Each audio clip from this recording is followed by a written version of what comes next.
Sa bawat araw, ikaw lagi ang kasama ko. Ang bawat pitik mo ay araw-araw kong naririnig.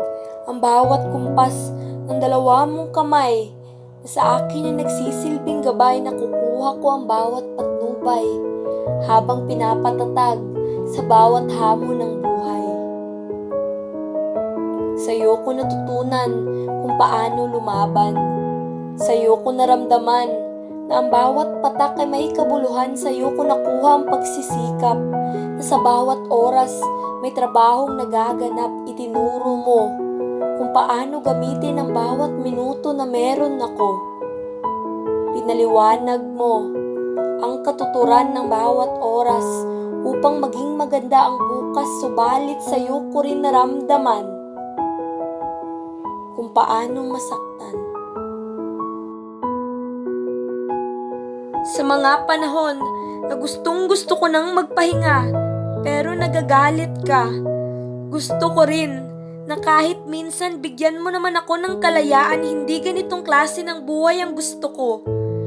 Kaya sana, hayaan mo akong tumayo na hindi nakasalalay sa klase ng buhay na gusto mo. Ayokong maging ikaw. Kasi magkaiba tayo. Hindi tayo magkapareho ng gusto.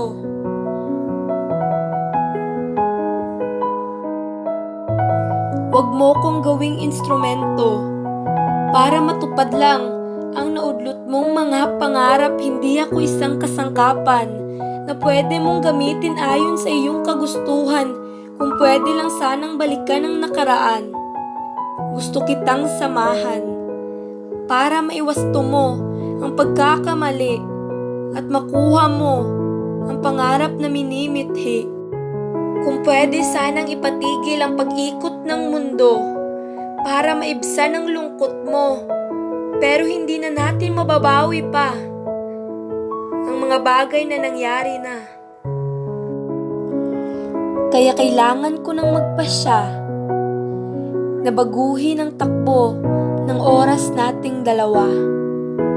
Naway maintindihan mo na kailangan kong gawin to. Sana malaman mo na binuo mo ko para gumawa rin ng sarili kong mundo. Mundo na naaayon sa kagustuhan ko. Ikaw na naatasan lamang na suportahan ako, na mahalin kung ano man ang aking gusto. Ganong orasan ang matagal ko nang hinihintay. Nais ko'y ganoong klaseng gabay. Sana iyong maintindihan, Inay.